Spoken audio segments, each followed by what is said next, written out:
this division, okay, this has been the best division in college football for 10 or 12 years. I'm guessing, there was a transition. I think the SEC East, when Tennessee was better, when Florida was dominant under Urban Meyer, you could have made an argument. But for the past 10 or 12 years or so, the Western Division has been the best in college football, not even close.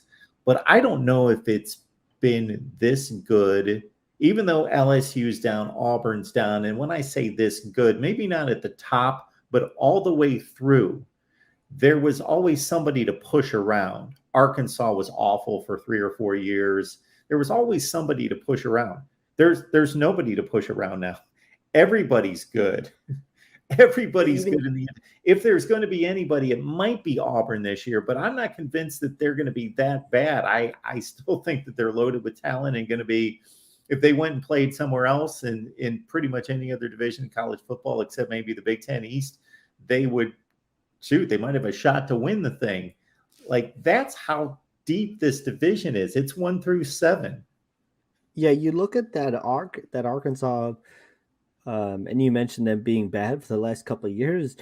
Even that Arkansas squad gave A&M, all those games were basically one possession games at AT&T Stadium. And so as bad as they had been, you always had teams that can find themselves on a week. And you mentioned Auburn, and they're a tough team to figure out because I think they've obviously got a lot of holes to replace. I have big question marks at the quarterback position about what they're going to look like, whether it's TJ Finley, whether it's TJ Finley or Zach Calzada, just not really sure, what they're going to look like. But you're right. I mean, a lot of people looking at that game against Penn State at Jordan Hare thinking, okay, they might have a chance to knock off Penn State.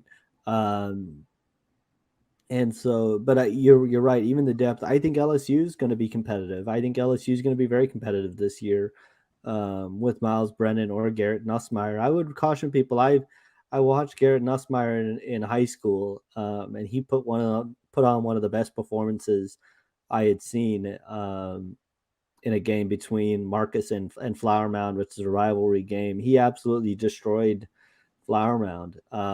And so, he's a guy I think that's got all the talent in the world. If they let him take over the starting job this year or down the road, I think he's got all the talent. But you're right. I mean, the top to bottom, if you don't bring it on a certain week, and, even looking at Arkansas last year, and it could be the case for Arkansas this year, when you look at their schedule, I mean, you can be a very good team in this conference and be 8-4 or 7-5 and just have a brutal schedule. I mean, you really can. Arkansas last year had a really good team and just ran into a brutal schedule with some of the teams they had to play. Obviously, having to play Georgia and Alabama in the same year is super tough. And so I think you can make a case that top to bottom, this is the most competitive league around.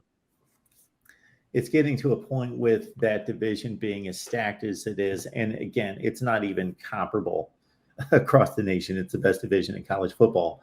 That if you're poor Auburn, you play Georgia every year and you play that division. And then if it cycles through in the SEC Eastern Division, then you play somebody else that's good, let's say Kentucky, and then you get no breaks.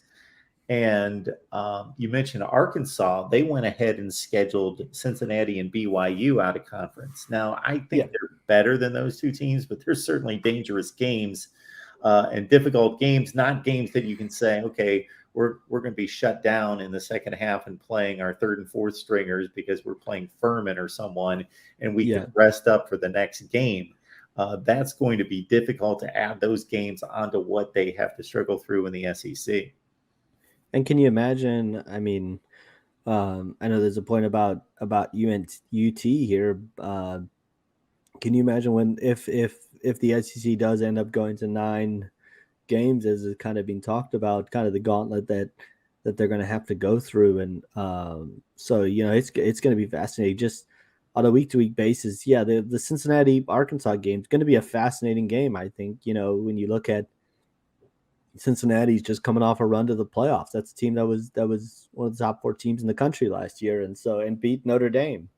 And so, it's gonna be it's going to be kind of fascinating to watch, and it there's going to be surprises. Mississippi State with Mike Leach, they've come up and beaten quite a few teams the last couple of years, and that's he obviously builds a really good program at Washington State as well, and gave a lot of folks problems there. I think they're going to surprise some folks this year, and so top to bottom and every week it's going to be tough. And South Carolina, who knows where they're going to kind of be with Spencer Rattler, but they can beat anybody on any given week.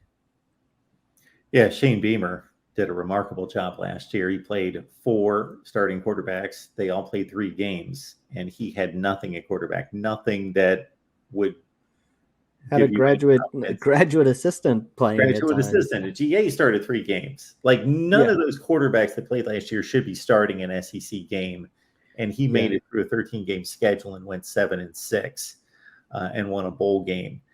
So with Spencer Rattler, a top 10 to 15 quarterback in the country, that could be interesting. Although their schedule is brutal, but that's not going to be an easy out for A&M.